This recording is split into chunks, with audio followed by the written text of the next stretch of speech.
አየር ኃይላችን በድንበር ታሪክ ሰራ። አስደንጋጩ የኦሮሚያ ክልል መግለጫ።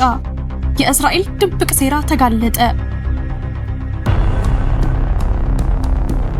ሰበር ዜና። መብረቃዊ የድሮን ጥቃት በድንበር። በሱዳን በኩል ኢትዮጵያን ለመውረር ሲንቀሳቀስ የነበረው የህወሓት ኃይል በጀነራል ይልማ መርዳሳ ቀጭን ትዕዛዝ በአየር ላይ ተመታ። ከሰዓታት በፊት የተፈጸመው ይህ ወታደራዊ እርምጃ የቡድን ሚስጥራዊ የጦርነት እቅድ በአደባባይ አጋልጧል። ምን እየተከናወነ ነው? የኢትዮጵያ አየር ኃይል የሰጠው ማስጠንቀቂያስ ምን ይመስላል? በዛሬው ፕሮግራማችን ዝርዝር መረጃውን እንመለከታለን። በሌላ በኩል በኦሮሚያ ክልል ሆሮ ጉድሩ ወለጋ የንጹሃን ደም ፈሰሰ። የከተማዋ ነዋሪዎች ከእንቅልፋቸው ሳይነቁ በአሰቃቂ ጭፍጨፋ ታመሱ። 11 ንጹሃን ተገድለዋል። 17 ሰዎች ለከባድ ጉዳት ተዳርገዋል። ታጣቂዎቹ በአንድ ሌሊት በመቶዎቹ የሚቆጠሩ ከብቶችን ዘርፈው ሲወጡ የጸጥታ ኃይሎቹ የት ነበሩ? መንግስት በሰጠው አስደንጋጭ መግለጫ ፋኖና ሸኔን በጽምዶ ስያሜ በአንድነት ፈርጇል። ምን እየተካሄደ ነው? ዝርዝሩን ይዘን ቀርበናል። ከውጭ ዜና። በመካከለኛው ምስራቅ አደገኛ ሴራ ተጋለጠ። አሜሪካና ኢራን በሰላም ንግግር ላይ እያሉ እስራኤል የኢራንን ከፍተኛ ተደራዳሪዎች በስውር ለመግደል አቅዳ እንደነበር ተሰማ። ይህ ዓለምን ያስደነገጠ ዜና ኢራን የቀድሞ መሪዋን አያቶላህ አሊ ሐሜኒን በምትቀብርበት በዚህ ከፍተኛ ውጥረት በተሞላበት ወቅት መውጣቱ ሁኔታውን ይበልጥ አባብሶታል። ዝርዝሩን ይዘናል። አብራችሁን ቆዩ። ሰላም ውድ ቤተሰቦች እንደምናላችሁ። ይህ ዜና ላፍታ ነው። ቪዲዮውን ላይክ በማድረግ ይጀምሩ እያልን ወደ ዝርዝር ዜናዎች አለፍን። ሰበር መረጃ። የህወሓት የጦርነት ስትራቴጂ በድሮን ተመታ። ሱዳን ውስጥ የተጀመረው አደገኛ እንቅስቃሴና የጀነራል ይልማ መርዳሳ አዲስ ትዕዛዝ። በኢትዮጵያና ሱዳን ድንበር አካባቢ የተፈጸመው የጸጥታ መደፍረስ ወደ አደገኛ ምዕራፍ ተሸጋግሯል።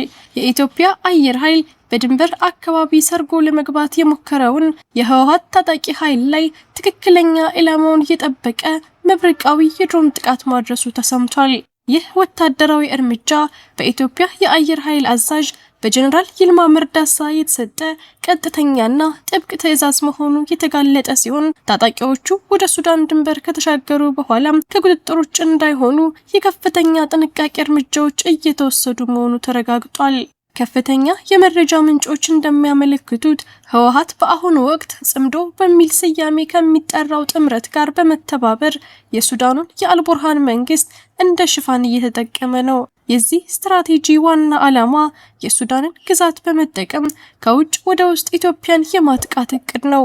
በተለይም በሱዳን በኩል ሆነው ወደ ኢትዮጵያ ድንበር ሰብሮ ለመግባት የሚደረገው ጥረት በአገሪቱ መሃል ክፍል ላይ ከፍተኛ ውጥረት እንዲፈጠር የታቀደ ወታደራዊ ሴራ አካል ነው።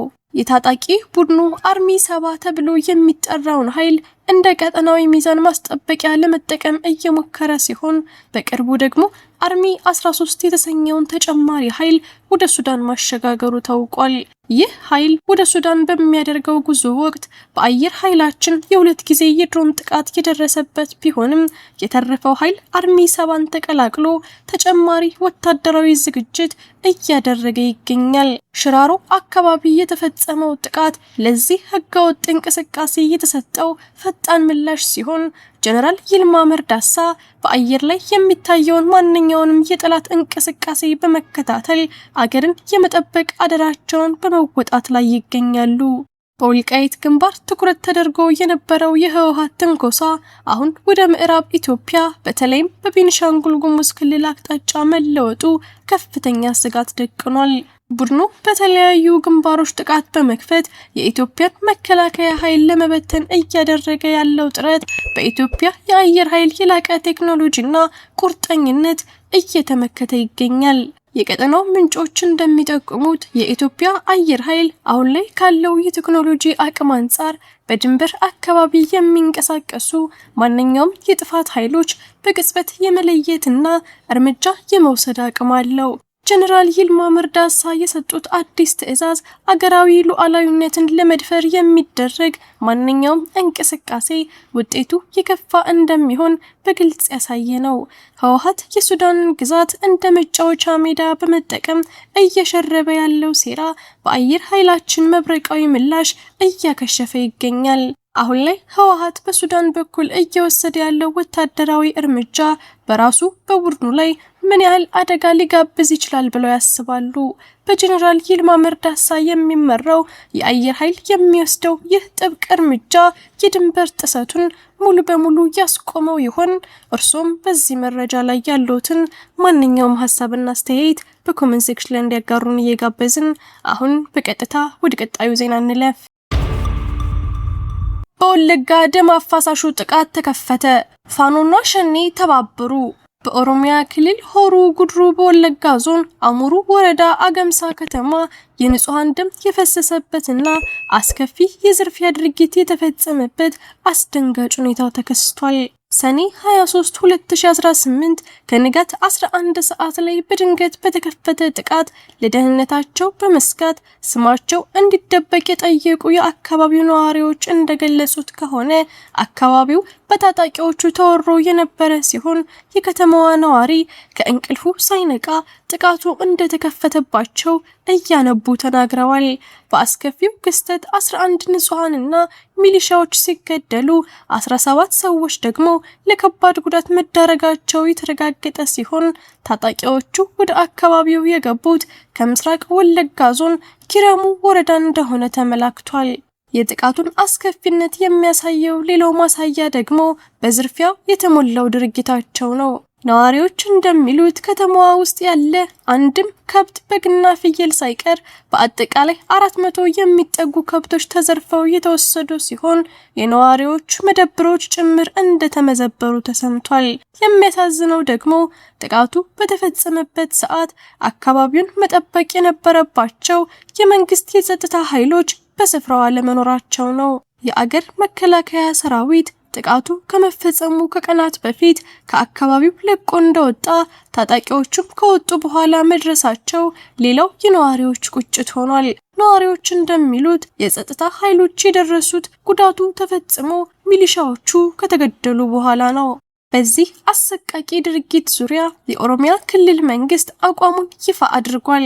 የኦሮሚያ ክልል ኮሚኒኬሽን ቢሮ ኃላፊ አቶ ኃይሉ አዱኛ በሰጡት መግለጫ ድርጊቱ የተቀናጀ መሆኑን በመጥቀስ በተለይም ፋኖና ሸኔ በአንድነት ተጣምረው ወይም ጽምደው በመባል እንደሚንቀሳቀሱ ጠቁመዋል። ኃላፊው እነዚህ ታጣቂዎች በምስራቅ ወለጋና ሆሮ ጉድሩ ወለጋ ዞኖች አካባቢ ፍላጎታቸውን በኃይል ለማሳካት ንጹሃንን ማጥቃታቸውን ገልጸው መንግስት ግን ይህን የሁለቱ ኃይሎች ጥምረት በመመከት ላይ መሆኑን አስታውቀዋል።